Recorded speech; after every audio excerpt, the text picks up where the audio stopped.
But somewhere I read of the freedom of assembly. Somewhere I read of the freedom of speech. Somewhere I read of the freedom of press. Get the off of me! Get the off of me, press! Only on KOLD News 13 tonight, we are getting a look at explosive new video of a controversial arrest involving a Pima County Sheriff's deputy and a 15-year-old who has no legs or arms. Good evening and thanks for joining us. I'm Dan Maries. And I'm Brooke Wagner. This video shows the deputy wrestling the teen to the floor. We do want to warn you the video you're about to see could be disturbing to watch. KOLD News 13's Bud Foster joining us live at the Sheriff's Office along Vincent Highway with more. Bud.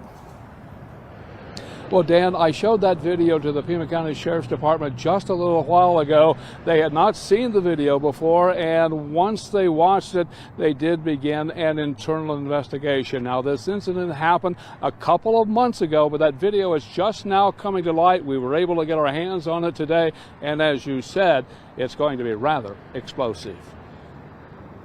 And then they have an exchange, and he gets in his face. And he curses at him. You consider that egregious? Yes, absolutely. Imagine you're this boy with no limbs who just got tackled by this large man with a badge and gun, and this man is now screaming in your face, and he's now threatening your friend who has the temerity to record this whole incident. Absolutely, that's egregious.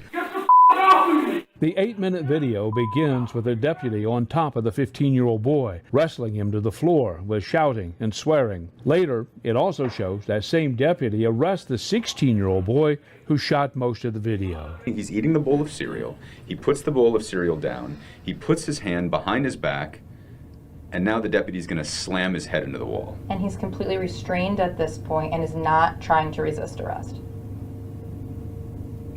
It doesn't look like he's doing anything. Just for good measure, let's slam his head into the wall. We watched the video with the public defender, Joel Feynman, and with his chief assistant, Megan Page, in their office. I would be horrified if an officer treated my children this way, and these kids are already in the traumatic situation of being in DCS custody, and they're not even in a stable home environment. So I think it's absolutely horrific. We showed the video to the Pima County Sheriff's Department Internal Affairs late this afternoon, which would not allow us to tape that. It was the first time the department had seen the video. It was not aware that it even existed, and as would be expected, they were non-committal. It's difficult to really predict, but obviously there are a number of outcomes that could occur following an internal affairs investigation. Meantime, the public defender's office says it's rare that videos such as this make daylight. Usually they get buried, so when one does see sunshine, it's a rare teaching moment. Men with badges and guns should not be acting this way, and that men and women who do act this way should not have badges and guns. Now, those two teenagers were arrested. They were taken to juvenile jail and booked for disorderly conduct. That case right now is being prosecuted by the Pima County Attorney's Office. Now, I'm going to talk to one of those young boys tomorrow. They're in school, so we have to sort of work around that. And the Pima County Sheriff's Office told us late this afternoon that that internal investigation would probably take a couple of weeks. Dan, Brooke? And Bud, you mentioned that you could not film us watching their reaction there with the Sheriff's Department as they watched that video for the first time, but you were in the room, correct?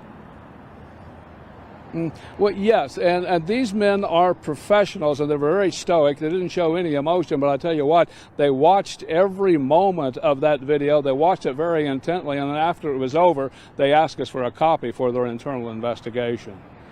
And also, Bud, who's advocating for this teen? He lives in a group home. Do you have any idea who's going to be helping him through this process as it just gets started? Well, yeah, you're right. He is in a group home. I was told today that he has been abandoned by his family. He does have a lawyer. I talked to the lawyer this afternoon, and he said there's likely to be some civil action, some civil litigation somewhere down the road. All right, thank you, Bud. And we will stay on top of the story and bring you any new details as soon as we get them. I'm not worried about anything. I'm not fearing any man.